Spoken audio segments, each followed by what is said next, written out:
Hello प्यारे बच्चों, आप सभी का YR क्लास में बहुत बहुत स्वागत है।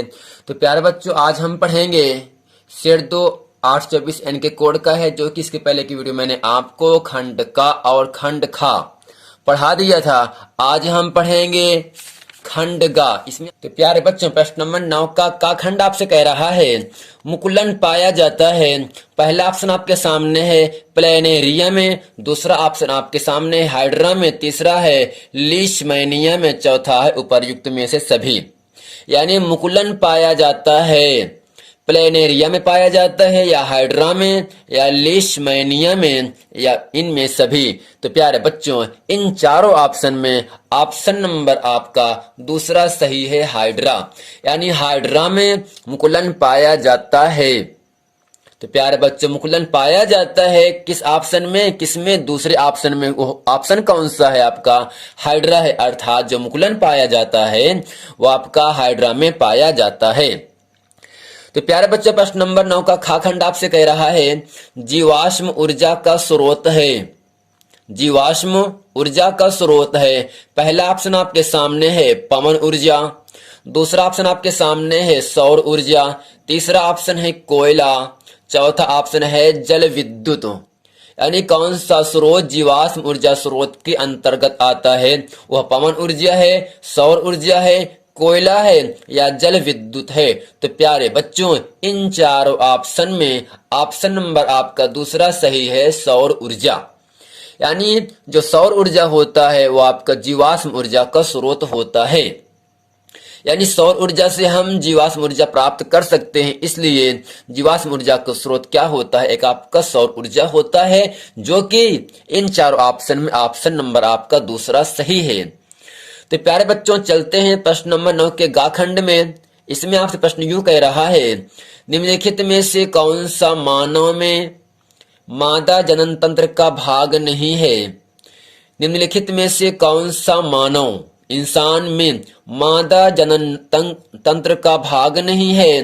पहला ऑप्शन आपके सामने है अंडाशय, दूसरा ऑप्शन आपके सामने है गर्भाशय, तीसरा है शुक्रवाहिका, चौथा है डिंबवाहिनी नली। तो प्यारे बच्चे, प्रश्न आपसे कह रहा है कौन सा मानव में, कौन सा इंसान में मादा जनन तंत्र का भाग नहीं है? यानी मादा जनन तंत्र में कौन सा भाग नहीं है? तो पहला है अंडाशय है, गर्भाशय है, शुक्रवाहिका है, डिंबवाहिनी नली है। तो प्यारे बच्चों, इन चारों ऑप्शन में ऑप्शन नंबर आपका तीसरा सही है, शुक्रवाहिका। क्या सही है? शुक्रवाहिका। यानी जो शुक्रवाहिका होता है ये मानव में मादा जनन तंत्र का भाग नहीं है। घाखंड घाप से इतना ही कह रहा है स्वपोषी पोषण के लिए आवश्यक है। प्रश्न आपसे कह रहा है स्वपोषी पोषण के लिए आवश्यक है। पहला ऑप्शन आपके सामने है कार्बन डाइऑक्साइड, जिसका सूत्र होता है CO2, दूसरा ऑप्शन आपके सामने क्लोरोफिल, जिसकी पत्तियां हरी होती हैं, तीसरा है सूर्य का प्रकाश, जिसमें विटामिन डी प्राप्त होता है सुबह के समय, चौथा उपर्युक्त में से सभी। यानी स्वपोषी पोषण के लिए आवश्यक है कार्बन डाइऑक्साइड तथा जल आवश्यक है, या क्लोरोफिल आवश्यक है, या सूर्य का प्रकाश है, या इनमें से सभी।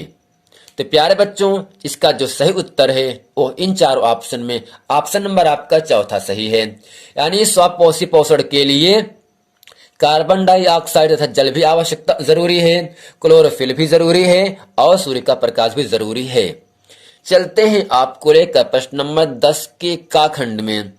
तो प्यारे बच्चों, प्रश्न नंबर 10 का खंड आपसे कह रहा है क्या होगा जब हम एक पोषी स्तर के सभी जीवों को नष्ट कर दें? क्या होगा प्यारे बच्चों? क्या होगा जब यदि हम एक पोषी स्तर के सभी जीवों को नष्ट कर दें, मार दें, बर्बाद कर दें उसे? तब क्या होता है एक पोषी स्तर के सभी जीवों को जब हम नष्ट कर देते हैं? तो ठीक है, चलते हैं इस प्रश्न का उत्तर आपके सामने बताते हैं प्यारे बच्चों। तो प्यारे बच्चों, प्रश्न आपसे कह रहा था अभी क्या होगा यदि हम एक पोषी स्तर के सभी जीवों को नष्ट कर दें? तो इसका उत्तर आपके सामने है। इसमें हम लिखेंगे यदि एक पोषी स्तर के सभी जीवों को समाप्त कर दें तो पारिस्थितिक संतुलन प्रभावित हो जाएगा। प्रकृति की सभी खाद्य श्रृंखलाएं एक दूसरे से जुड़ी हुई हैं। जब किसी एक कड़ी को पूरी तरह समाप्त कर दिया जाए तो उस आहार श्रृंखला का संबंध किसी दूसरी श्रृंखला से जुड़ जाता है। तो प्यारे बच्चे, इतना ही आपको समझना है। जब एक पोषी स्तर के सभी जीव, यानी यदि एक पोषी स्तर के सभी जीवों को समाप्त कर दें, मार दें, तो एक पारिस्थितिक संतुलन क्या होता है, प्रभावित हो जाता है, उस पर असर पड़ता है। प्रकृति के सभी, यानी जितने भी चीजें ईश्वर ने बनाई हैं, प्रकृति के सभी खाद्य श्रृंखला एक दूसरे से जुड़ी होती हैं। जब किसी एक कड़ी को पूरी तरह से समाप्त कर दिया जाता है तो उस आहार श्रृंखला का संबंध किसी दूसरी श्रृंखला से जोड़ दिया जाता है। तो प्यारे बच्चों, प्रश्न नंबर 10 का गाखंड आपसे कह रहा है, प्रदूषण क्या है? प्रदूषण क्या है? इसके विभिन्न प्रकारों के नाम लिखिए।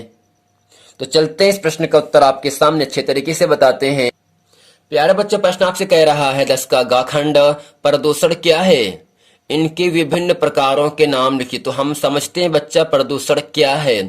आपके पास बाइक होगा ना, क्या है? बाइक है, चार चक्का है, कुछ भी कोई वाहन होंगे ना, उनसे जो धुआं निकलता है, क्या निकलता है प्यारे बच्चों? जो धुआं निकलता है वह क्या होता है? आपका प्रदूषण है। आपके गांव में कहीं के भट्टे होंगे, भट्टे से धुआं निकलता है ना, और क्या कर देता है? वायु को प्रदूषण कर देता है ना। तो यानी यहां से कह रहा है प्रदूषण क्या है, इनके विभिन्न प्रकारों के नाम लिखिए। तो इसका उत्तर आपके सामने है। जिस प्रकार से हम लिखे हैं ऐसे ही आपको लिख देना है और आपको एग्जाम में 2 नंबर की प्राप्ति होगी। तो इसका उत्तर आपके सामने लिखा गया है, जल प्रदूषण। जल प्रदूषण का अर्थ है पानी में अवांछित तथा घातक तत्वों की उपस्थिति से पानी को दूषित हो जाना, जिससे कि वह पीने योग्य नहीं रहता। तो प्यारे बच्चों, आपको इतना ही समझना है। जल प्रदूषण यानी जल प्रदूषण का अर्थ होता है पानी में अवांछित तथा घातक तत्वों की, खतरनाक तत्वों की उपस्थिति से पानी का दूषित हो जाना। दूषित का मतलब होता है खराब हो जाना, पानी में कुछ जीवाणु आ जाना, पानी में दूषित हो जाना, जिससे कि वह पीने योग्य नहीं रहता। फिर इसमें आपसे इतना ही कह रहा है, और इनके विभिन्न प्रकारों के नाम लिखिए। तो आपके सामने हेडिंग करके हम लिखेंगे काले पेन से, प्रदूषण के प्रकार। इसमें लिखेंगे नंबर 1 करके भूमि प्रदूषण, दूसरा है ध्वनि प्रदूषण, तीसरा है प्रकाश प्रदूषण, चौथा आपके सामने है उपचारात्मक भूमिका, पांचवा है जागरूकता संबंधी भूमिका। तो प्यारे बच्चों, आपसे इतना ही कह रहा है प्रदूषण क्या होता है। जल प्रदूषण, जल प्रदूषण का अर्थ है पानी में अवांछित तथा घातक तत्वों की उपस्थिति से, मौजूदगी से पानी का दूषित हो जाना, पानी का खराब हो जाना, जिससे कि वह पीने योग्य नहीं रहता। सही बात है, जब पानी खराब हो जाएगा तो वह पानी पीने योग्य नहीं रह पाता है। फिर कह रहा है कितने प्रकार के होते हैं प्रदूषण। तो इसमें आपके कई प्रकार के आपके सामने बताया जा रहा है। पहला है भूमि प्रदूषण, दूसरा ध्वनि प्रदूषण, चौथा है प्रकाश प्रदूषण, और चौथा है उपचारात्मक भूमिका, और पांचवा है जागरूकता संबंधी भूमिका। तो प्यारे बच्चों, उम्मीद करते हैं प्रश्न नंबर 9 की बहुविकल्पी प्रश्न और अतिलोकप्रिय प्रश्न आपको बहुत अच्छे तरीके से समझ में आ गए हैं। अगर ये प्रश्न वीडियो समझ में आए तो वीडियो को लाइक करें, कमेंट करें और सब्सक्राइब जरूर करें। यदि आप इस चैनल पर नए हैं तो आप जरूर से सब्सक्राइब कर लें, ताकि आने वाले वीडियो आप तक आसानी से पहुंचता रहे। मिलते हैं अगले वीडियो में, तब तक के लिए थैंक यू।